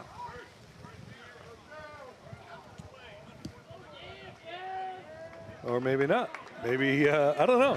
I think he might have said some magic words. I think so. A little bit of trash talking, of which I think was going on. It was funny. We see one guy run over there. Coach was like, "Not you, the other one." There's a couple of four-letter words that are automatically get you a penalty. You know, it may not even have been that. It just may have been a little too much personally directed trash talk. So. Oh, you can use a four-letter word and have it personally directed. Either way, the Panthers pick up a first down. Well, yeah, you can, but all right. Well, either way, the Panthers gain some yards, stops the clock. Yeah, actually, clock's. Well, the Andover has shot themselves in the foot multiple times here in the second half with penalties. Pierce going to take it. Pierce going to keep it himself, and he's really not going to find much room. Last we heard, Matt Reardon checked, and Monball is in a rain delay right now. I thought it was rained out. No, it was a rain delay. Oh, it's delayed. Okay. Yeah, okay, they're looking to see if the fields are going to be in good shape. How does that all work? Do they play all week? All weekend. All weekend. Okay. Come on, Tom. How do you not know that? Everybody knows Monball. It's Monball weekend.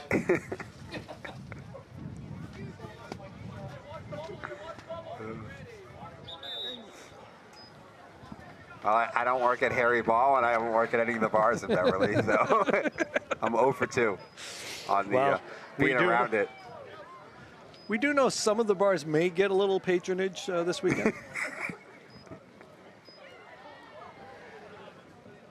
I think Fibber McGee's will get their whole year's rent this weekend. It happens sometimes, man. You ever be part of like an event, and then you just descend upon a bar afterwards with a massive amount of people? Oh yeah. Oh, it's so funny. You just look at their faces sometimes. No. Yeah. Well, at least in this case, they know it's coming. They do. At least they know. Yeah, you put the extra staff on. Yes. Put the guardrails up. I remember maybe pad the floors. Through a cookout, we did that to Lucky Dog actually this year. Okay. Of course, I work in restaurants too, so it was a Monday night, so there was nobody at Lucky Dog. Yeah. They just roll in with like 35 people. All right, so we're in the fourth quarter now. Team switch sides. It looks like the rain is easing up. It's still coming down.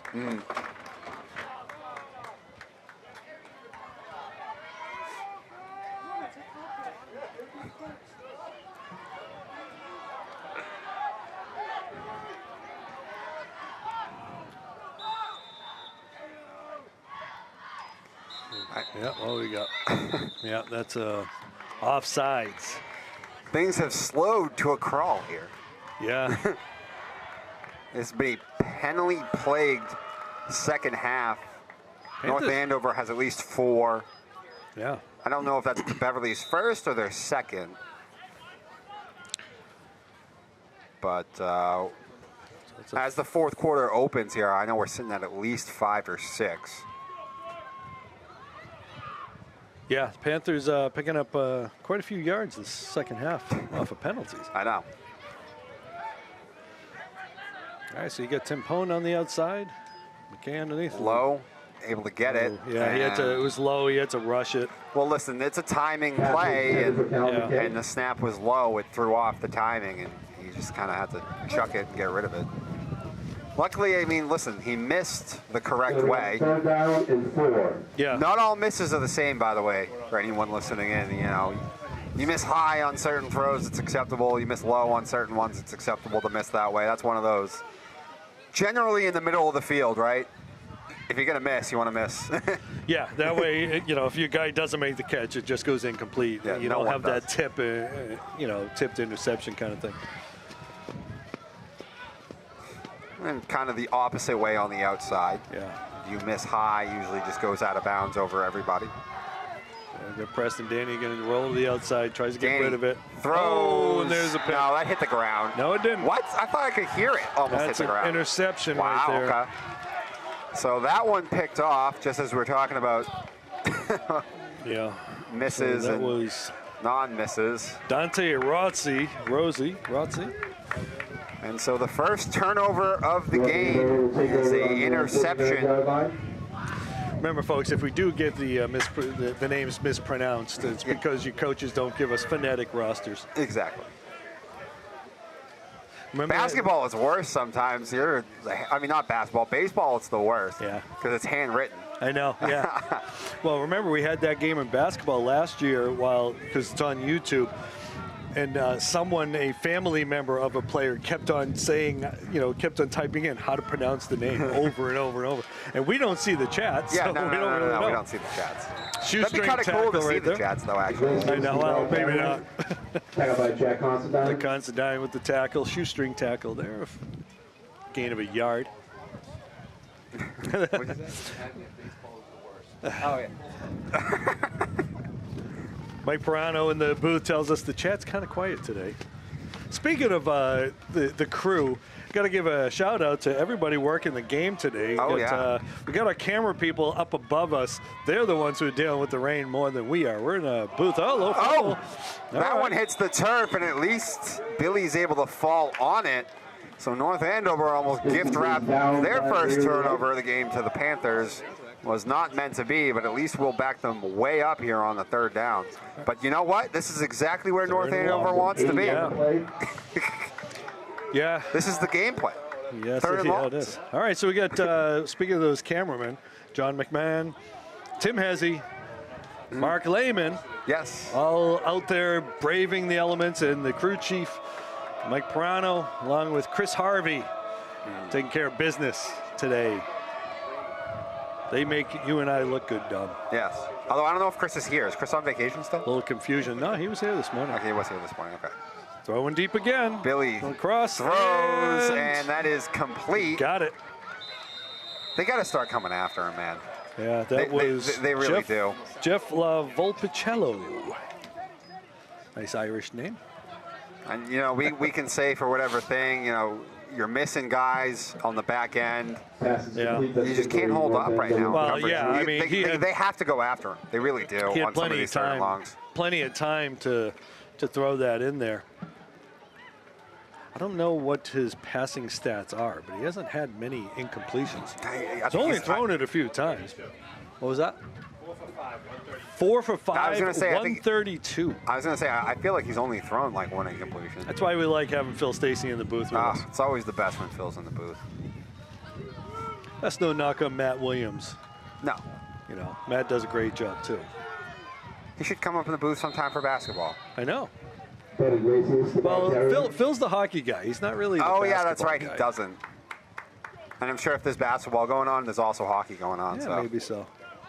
Well, remember the. I'll float it by him anyway. Well, Salem News Sports is just Phil and Matt now, so they're trying to cover the entire North Shore with two guys. I mean, Nick Giannino's down in Gloucester, but the Cape End. No, what was that? No mom ball. They can't cover mom ball. They don't have the staff. They're working on it, though. They're working on it. And remember, if you do want coverage, feel free to do a write-up and send it in. They'll maybe not. I don't know. Checking with Phil on that one. Oh, I thought you were gonna make it about BevCam. No. I'm talking about Oh, okay. I was gonna say I don't think Chris will appreciate that one. Send in scores if you want or something like that. No. We got our own thing.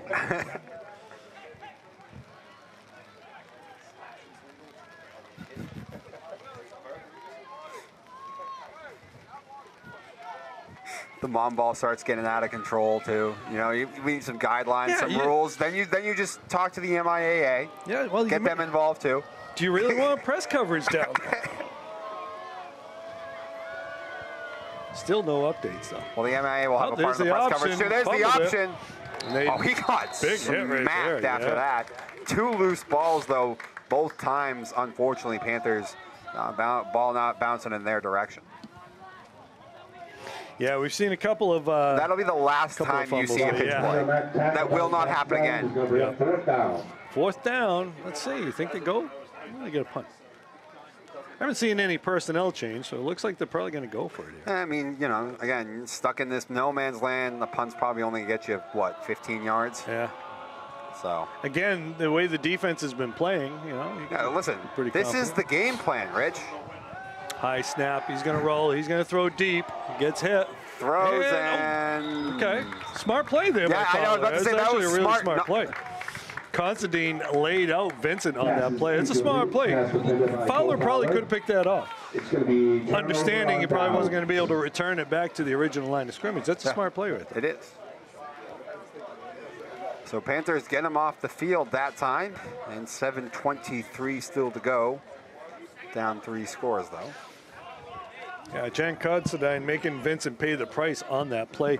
As you can see, a lot of players now look like they're cramping up. You kind of see that in this kind of weather. A lot of those calf cramps. Guess they didn't drink their pickle juice before the game. Do you remember that one game we did? I think it was 2 years ago now, though, and it was cold, and yet everyone was cramping up. It was the strangest thing. Well, I think what happens is when it's cold, your body just starts to tighten up to try to stay warm, and it just ends up, you know, as you're moving around, the muscle is trying to go one way, and your body, and you're saying, I got to go the other.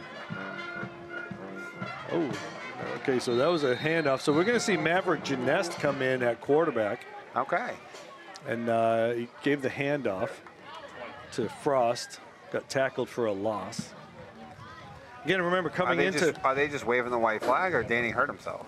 Charlie Frost with the ball carrier. That's a good question. Up second down. I don't see him anywhere on the sidelines. I don't know where he is. Listen, if he wants to wave the white flag, I do get it. Listen, I'm sure Jeff's just sitting there like, you know, half my roster is hurt again. Yeah. And we're at the 3rd game of the season. It's last year all over again. Deja vu with the injuries. High snap. And Frost tackled for loss again. Charlie Frost, the carrier. Bring up 3rd down. Guess who on the tackle? Yeah. Same guy it's all been. Is that Kilcoy? Yeah, it's Kilcoy. Yep.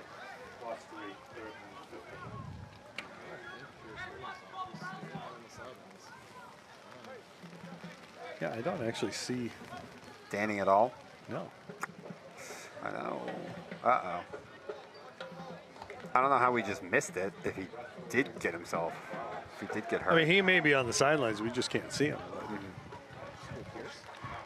Yeah, he's there. I see him. He's going there. Okay. Gets I actually outside. got by him Yeah. before he's shoved out of bounds. Okay. Okay. All right. So that was number 38, Jonathan Blakewell, the run. Jonathan Blackwell, the carrier. That's going to bring up 4th down. 7-yard gain right there. 4th down. About 5.5 minutes left to go. I think both teams trying to get a little bit more players in there.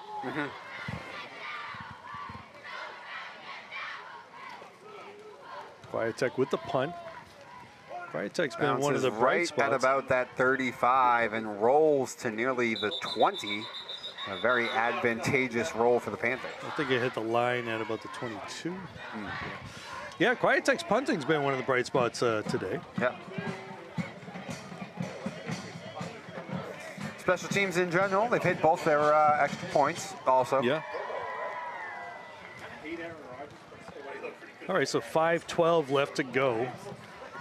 Panthers down 20. Seeing some whiter shirts coming in to the game. That's the one thing about grass. They get dirty. That artificial stuff, which Dom will be seeing in a few weeks. A couple weeks. Uh-oh. Oh, wow. Across the 50. I mean, he's going to go all the way. And no. Shoestring tackle on the dive. At least saves the touchdown for now. Iglesias, the ball carrier. Iglesias with the carry. Got run down by Cal McKay. Tackled by Callum McKay. McKay showing some good speed on that. Yeah. Looked like Iglesias was going to be gone on that one. But, you know, he's been kind of the workhorse today, so maybe he's just tired. 54, boys. 154 on the ground for Iglesias. We're told by our statistician, Phil Stacy.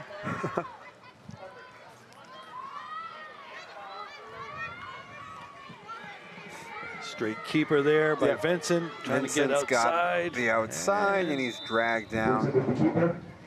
That was Tim Pone with the tackle. Liam Timpone. But we're going to get a first down. Nope, no, we're not. No, not quite. No. I looked at the yardsticks wrong. You know, they've got that extra yardstick over there that keeps on confusing. I know, it is annoying. Can you put that on the ground, please? I wish they would. They never take into account the announcers, Phil. No, they never do.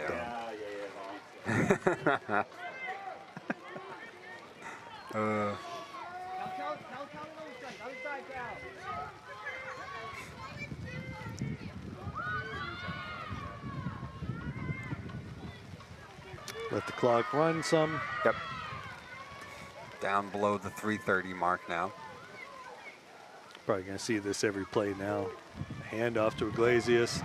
Oh, breaks a tackle in the backfield. Gets out of it. Yeah. Gets him close to the first down. Iglesias Thought he had him down. dead to rights in the backfield, but Tackled by Iglesias Colin able Gordon. to shake him. Yeah, it looked like that was Sutton almost had the tackle. Mm-hmm. Sutton will spend some time in the ice bath The third later down on. and He's been kind of all over the place today. Quite a few players are going to be going through that as the rain starts to pick up a little bit more. Vincent gonna probably take one of it. them. He's going He's to get run the outside. ball a lot. Vincent's got the Gets him. outside, and Billy's got himself, I believe, his second rushing touchdown of the game. Yeah. Billy Vincent is in for the North Andover touchdown. Does he have one or two passing touchdowns? Just the one, I think. I think he's just converted a bunch of big, obviously, once, but I think he only has one touchdown. I think it's the one touchdown pass. That Yeah. one was to Jackson.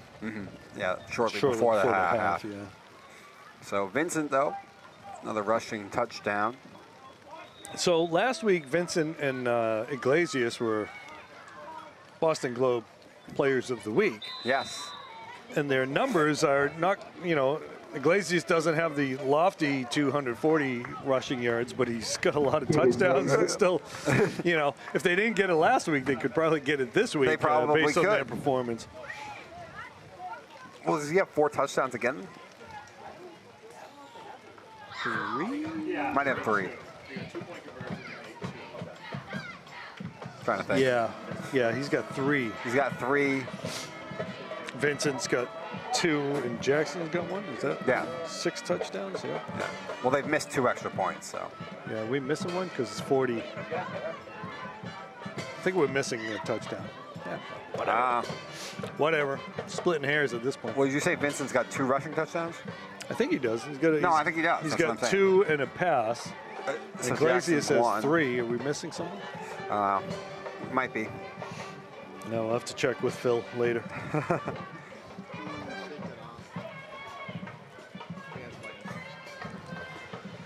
Or not. Yeah. Let's just let that information come out later. Yeah, On the official. You know what I would recommend is on Monday, read the Salem News because Phil Stacy will have everything covered. Yeah. And everything that you and I either missed or got wrong, Phil's going to have it right.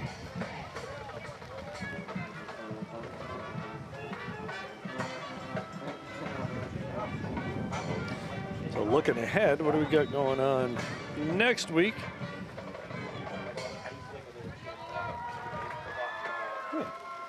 Oh, that's today. Oh, ball's on the ground. Okay, Panthers will be in Wakefield next Friday. And then the week after that, they will be in Danvers. So they got 2 away games. And then, let's see, we won't be back here until October 19th. Okay. So, Dom, we got about a month. I think those lights might be ready. They might be. They might Okay. be. I know When is it? October what? 19th. I know Mark Lehman, one of our camera guys, he's all excited. Oh, no. I'll be here. I'll be here. Okay, all The right. weekend before that, I'm not going to be here again. Okay.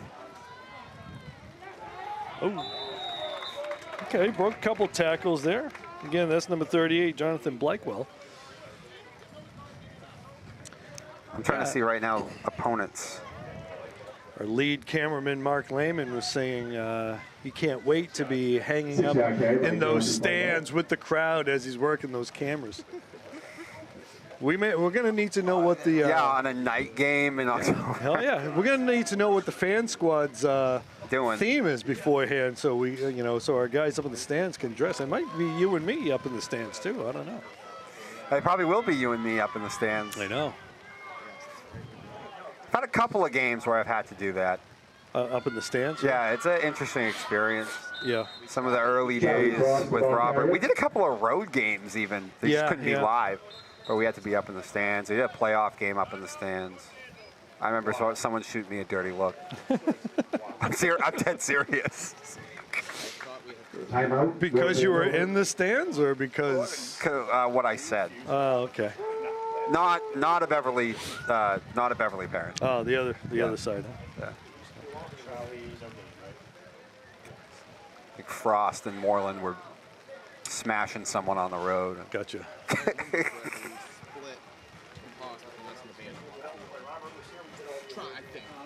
Yeah, I think I said Crowley's eating his lunch or something like that. They were not happy with it. Yeah, I think the last away game was a couple of years ago when I went and did the game down in Gloucester, which, by the way, they have a really nice media booth. Do they? There, yeah. Heated, air-conditioned, windows. That's how Classicals is. Yeah. I loved doing the game of Classical. That was awesome. I know that was part of the plan, a really nice press booth with the plan down at Frank Forty Field. I think that might have got slashed in a budget-cutting move. There's also just not a lot of places to put it because the road's right there. Even if you wanted to, this is not even... Oh, there's a fumble on the inside reverse. So that's the play that we were worried about all game long. Yes. And finally happened with 1:30 left to go. My guess, we're probably going to see victory formation. Yeah, coming up I here. would think so. The rain has picked back up again here. Yeah. Fitting for the mood here at Hurt Stadium now to finish this one off. North Andover has done their job extremely well in this one, and sort of has controlled everything from the get-go. Really, the offense put up 40 points, but their defense really set the tone, I think, after Beverly scored that first touchdown that they got an illegal motion, but they're not going to call it.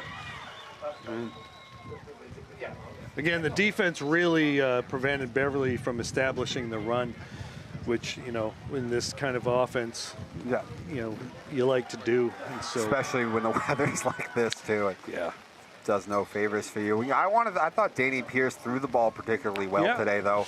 The stats after are going to show that INT, but, I mean, at that point, it was desperation mode, and you got to just chuck it around. Yeah. So, and, I mean, the rain, the rain all day, and it's probably just as heavy right now.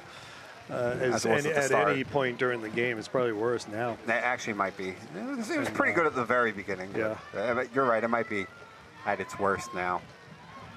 And a lot more white shirts, bright white shirts out there now. And that's probably going to end it. I think that will end it. So that will do it. North Andover, the Scarlet Knights, with their second victory on the year. They take this one over the Panthers 40-14. Beverly drops to 1-2. And as you mentioned, the next 3 games, I believe, still all on the road for the Panthers. So we won't be back here for a bit. And Rich, any final thoughts here to wrap this up? Well, we said at the beginning of the game, it's really going to matter of control of the trenches.